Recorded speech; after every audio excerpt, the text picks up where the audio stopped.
as I've been healing, I've been learning about a very interesting contrast between couples and relationships where the relationship itself consists of two individuals that are individuated and differentiated, right?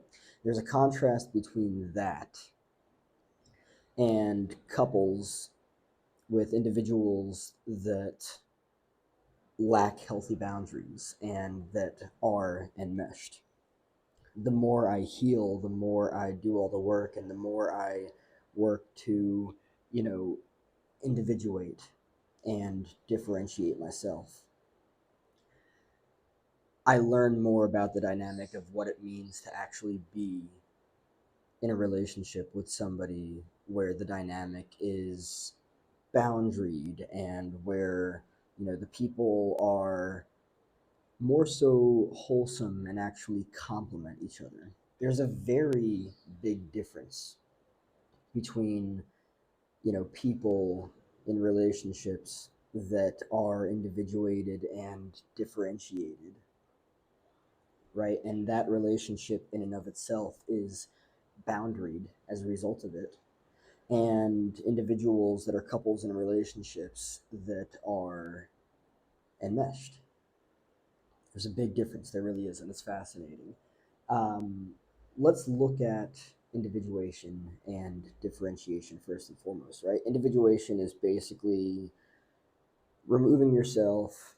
Maybe removing yourself is not the best word to use for this. Separating yourself from the dynamic of the family of origin, right? So you're no longer in survival and you're looking to have your own sense of self, your own sense of identity that is whole, right? Um, your own unique thoughts, feelings, beliefs, behaviors that are yours, right? Some people in childhood, depending on who raises them, depending on the health of the individual that raises them, gets to develop earlier on with individuation and differentiation. For those that don't, they're usually the individuals that are raised by people that lack healthy boundaries and, develop enmeshment, codependency, all that kind of stuff, right? So the people that lack the healthy boundaries, that lack the individuation and the differentiation, um, they're somewhat, to whether a mild or a large degree, still trying to please mommy and daddy in survival. Shout out to that loud bird. I don't know if you heard it, but there are some swallows out here that just kind of like dip down and show face, right?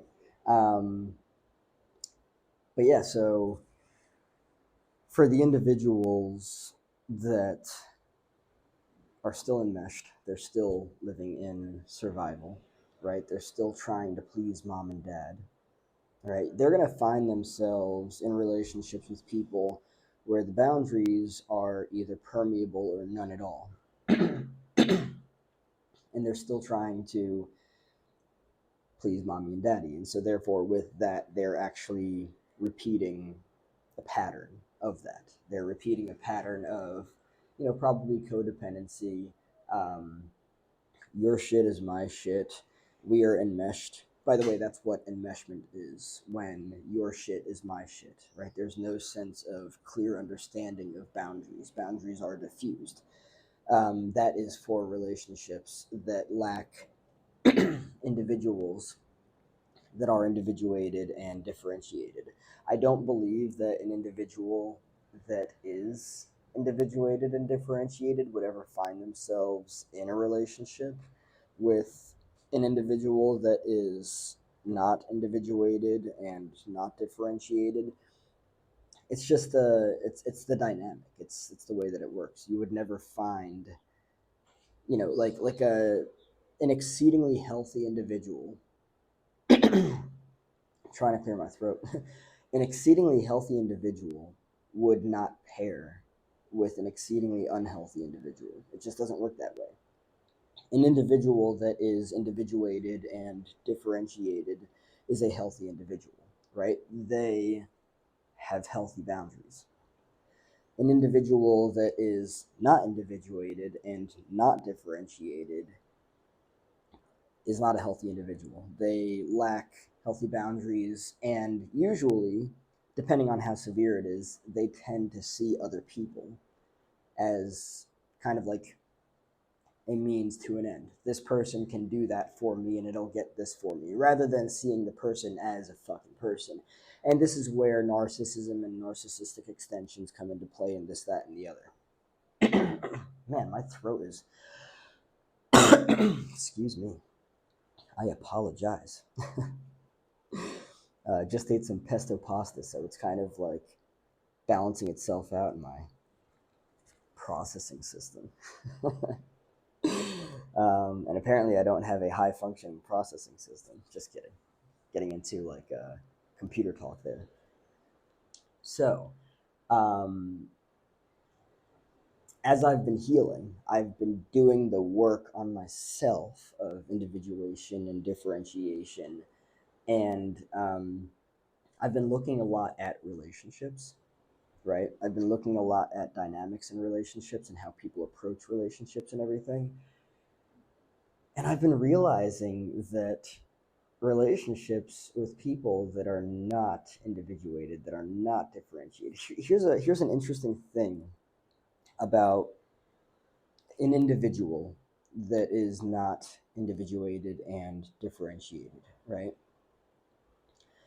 They lack healthy boundaries, and so therefore with that, they're likely to bring all of their shit into your life. And I've experienced this before. I've literally had somebody say to me, I'm pretty sure it was word for word, they were like, um, your stuff is my stuff and my stuff is your stuff. And I was like, and if you are used to a dynamic of enmeshment because you are not individuated and not differentiated, you are likely to be attracted to that. And I have been attracted to that in my life. I have been in at least one relationship before where that has been attracted to me.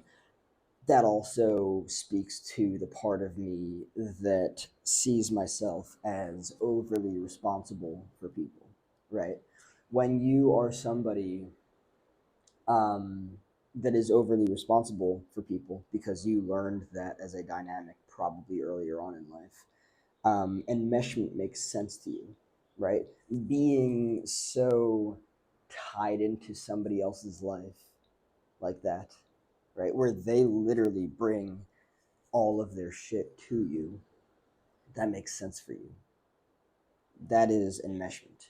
When somebody literally can't deal with their shit on their own and they have to bring their shit to you, maybe because they've identified you as a true to form container or external regulator, right? Maybe you learned to emotionally caretake people, right? And so that's also part of the reason why they're attracted to you. That's also part of the reason why, um, they're in a relationship with you. And I have been in a relationship with people where I've been a an external regulator, um, and also learning to identify your worth as being tied to that. So anything outside of that wouldn't really make sense for you. These are all examples of relationships with people that are not individuated and not differentiated. I'll try to make it this simple. In a relationship with people that are not individuated and not differentiated, right? It looks like this, to put my fingers together.